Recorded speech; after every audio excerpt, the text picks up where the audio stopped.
Okay, so we are getting into the actual illustration, but I want to preface this by saying that there is some utility work going on around my house, so if you hear any trucks beeping or loud noises, I apologize. I can't make them leave. I have to film these, so hopefully not a lot of noise happens, and hopefully it's not too annoying. But anyway, so yeah, we are starting off with sort of the illustration. I'm doing something that I do not normally do and that I have been trying to do more, and that is thumbnailing and sort of planning out the illustration. So obviously, I don't know if you guys could tell from the intro, but I was a little bit scared of the colors I got. Obviously, I mentioned that I do like all of the colors. They are all individually beautiful colors, but using them all together and only those colors without the aid of like earthy tones or some neutrals to tone any of them down, I was a little bit scared, and so I knew that I needed to do thumbnails, one, to plan out sort of what kind of character I could create with these colors, and two, how I was going to place them, because I certainly did not have a skin tone. So, the first sketch that I did was sort of like a basic sort of wintry expired a wintry inspired one, because obviously it is still winter, it is very cold. It snowed the week that I planned to do this video, so it was very, very chilly, and I wanted to do something wintry inspired, and then I didn't, because I didn't like that sketch. I did one immediately after it that was sort of demon inspired, because at the time I was doing a lot of demonish girls on my Instagram. There was like that purple girl, and then there was one that was like blue and pink, and then there was one that had like a ton of eyes and stuff like that.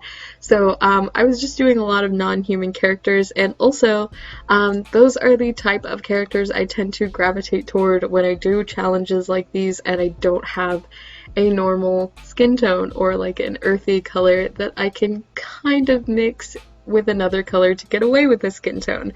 And I didn't have that. So obviously I liked the demon one more because it meant I could go with the more unnatural option. And so the next plan was to figure out which set of markers I could use for the skin tone. So I sketched her 2 more times to do like a sort of color test.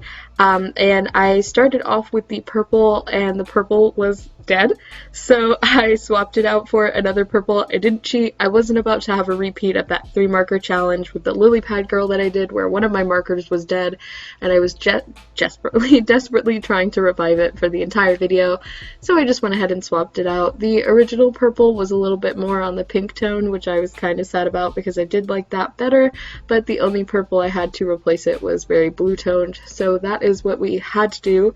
But hopefully you guys don't mind that I swapped them out. So after I did that, I swatched them all, obviously, and then I decided to start planning out how I could blend them, because obviously, as you guys know, Sharpies are alcohol-based markers, so they do blend within reason.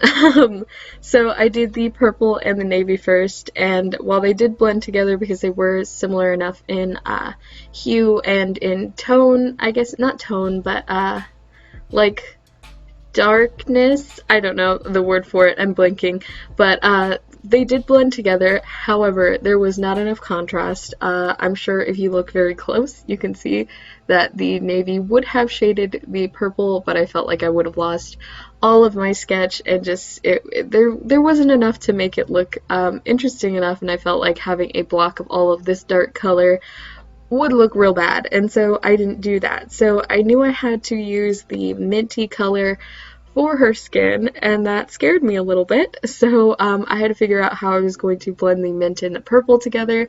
At first it was a little bit hopeful and just tried to mix them, and that didn't work, so I went straight on into trying out like touching the tips together, and did a little bit of testing with that. And once I found out sort of the timing and the ratio of what to what I needed to use, I found out exactly how I could do it. And so that is what I did. I decided to do the mint and shade it with the purple.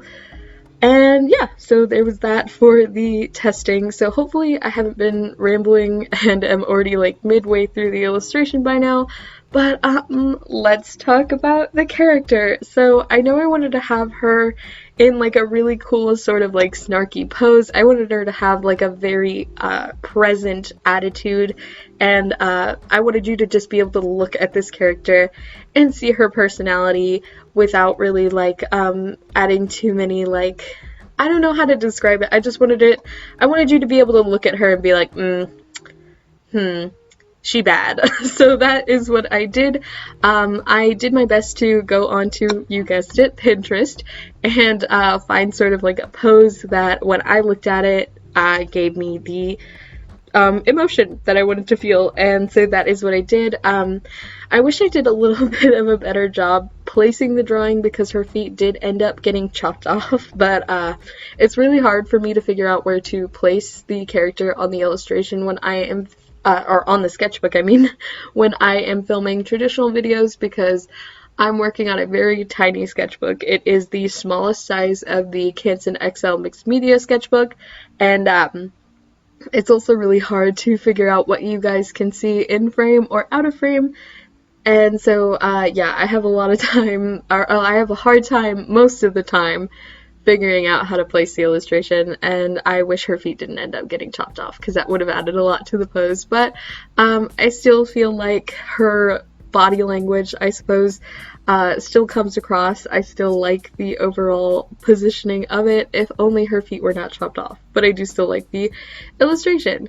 So one of my goals this year, actually, that I neglected to mention in my video, because we're talking about the feet getting chopped off, is that I want to get better at sort of like filming things for you guys. So if any of you have any critiques or things that you want to see in my videos more, maybe like a different method of filming or a different style, or just like maybe like some more editing, because really all I do is I speed up the clips, I add some nice music, and I slap the voiceover in there. So if you guys want to see any more interest, be sure to let me know in the comments so I can get better for you guys and make my videos a little bit more interesting.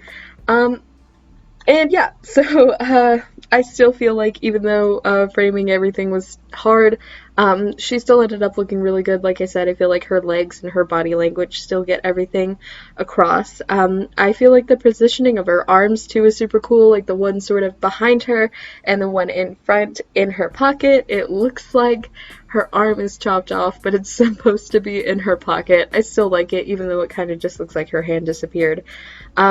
But yeah, I really like it. And then I also really like her head and her expression. Her face came out like shockingly good. I like put the first eye down and I was like, whoa, what's going on? I'm having a really good art day today. So yeah, I did really like how that came out. And overall, I feel like I definitely got the attitude and the emotion that I wanted to come across. So yeah, overall, I really like her. Like I said, when I first got the markers, I was very scared, but the overall outcome of the illustration is really nice. Like, I'm really proud of it. I remember when I first finished drawing it, I took a picture and I sent it to my Discord chat, and I was like, oops, I love her. Like, I really like how she came out. Also, if you guys are wondering if I have a Discord, I do have one. However, I'm really bad at checking it, and I'm really bad at getting online, which is why I don't promote my Discord in the description of my videos, because, again, I don't get on Discord a lot. I have it on my iPad, and sometimes I just pop in and I'm like, hi, meme, and then I leave for months on end. So yeah, I do have a Discord. However, if you want to get in contact with me, the best way to talk to me is either on my email, which you guys will see in the description, or my Instagram DMs, which you will also see in the description. So yeah, but overall, I really liked doing the 3 marker challenge with Sharpies. It was a little more challenging than it would have been with Copic markers, because obviously there's a little bit more blending involved there, and also I just had an infinite amount of more colors with my Copic markers than with my Sharpies, so it was really fun. I do plan to do a 3 marker challenge with my Ohuhu markers and my Bic markers as well. I have some Bic Sharpies. They're not Sharpies, obviously they're Bic, but like Bic little fine nib alcohol markers. I don't remember what they're called, but I do have some of those that I intend to do a 3 marker challenge with as well. So if you guys want to see those, be sure to let me know in the comments, because I am going to film them, but it's nice to know that you guys actually want to see them. So thank y'all so much for watching this video. I love you guys so much. If you like this video, don't forget to subscribe and check out the channel for all of my other videos and stuff. I have a lot of them at this point. I'm really excited and really proud of myself for being able to make so much content. And I don't know, I just really like making stuff for you guys, and I hope that you guys are liking all of the stuff I'm making for you. If you want to see other stuff, other secret surprise stuff that I'm making for you, be sure to check out my Patreon at patreon.com/Simon AES Arts. We've got a ton of cool secret stuff like tiled wallpapers, illustrated wallpapers, commission discounts, exclusive video polls, things like that. So if you're interested in any of that, be sure to go check out my Patreon. Again, like I said, it's patreon.com/Simon AES Arts. And I want to give a big shout out to my patron, Elise Thompson. Thank you so much for continuing to support me. I love you guys so much, and I will see you guys next Thursday. Bye.